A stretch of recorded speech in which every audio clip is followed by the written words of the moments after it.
So you had your own brokerage for how many years? 9 years. 9 years. So from 09 to 18. Okay. What was the biggest that brokerage ever got? Because I know you 12 agents. 12 agents. I treated it more like a team. Yeah. Okay. You know, I had a couple independent people, but most of it was just team.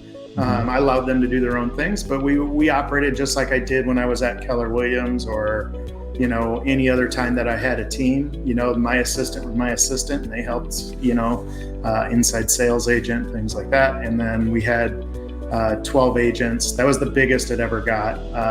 When I came over to EXP, I think I was down to 7 or 8 at that point. Okay.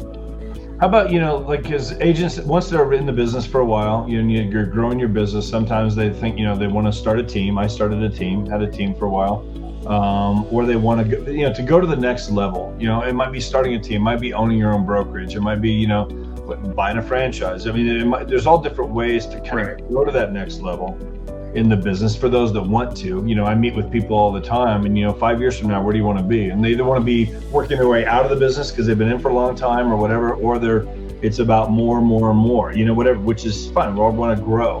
Right. What were some of the advantages that you had in terms of starting your own company? You know, in addition to getting obviously more listings through, you know, being your own broker with all the stuff of 08, the REOs and all that, what are some of the other advantages that you found in terms of having your own brokerage? Yeah, so I mean, that ended 13, 14. You know, there hasn't been very much REO since then, right, and none since COVID's hit.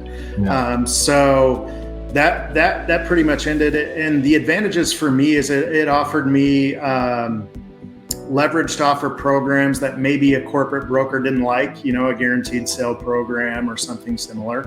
I know there was a couple things I did at Keller Williams where I got brought in and they're like, oh, you can't do that because it's creating unfair advantage for you versus our other agents that are going on the same appointment. I'm like, I'm winning the deal. What does it matter? You know, like, right. But they didn't like it. So I then was able to reinstitute those that helped the business grow really well. So, you know, so I think those were the biggest things, were just leverage on advertising and marketing. Yeah, obviously we do everything legal and, you know, things like that, but, you know, sometimes the big corporations don't allow you to do some of the things that you know, we're wanting to do.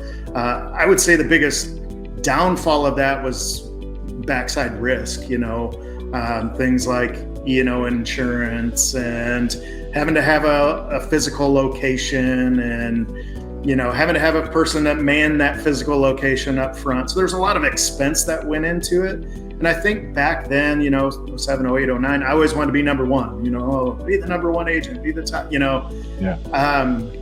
And I kind of had blinders on because at the expense of being the number one agent, I wasn't looking at profit, right? So yeah, we're doing a lot of deals, but what was your profit at the end of the day? So my goal now and everything I do is what's my return? What's the return on investment? What's my profit? Do I need to have an agent of 12 teams to build a nice profit? No. You know, so, you know, I can be small and super efficient and super effective and still help my clients in the same way or better than when we were huge. So. Yeah, because that was going to be my next question. What's the biggest challenge, you know, of having your own brokerage? That was the number one challenge, was the overhead expense. Yeah. You know, because you got the building, then you've got the internet and the electricity and, you know, so on and, you know, triple net and front of the house, you know, person to greet everybody as they come in the door and, you know, what have you. So, and how many people actually came in the door? Me, you know, my agents didn't even come to the office half the time. So it was me and my assistant that was there. And every once in a while we'd get a straggler or somebody trying to sell us something. That was about it. Right. For sure.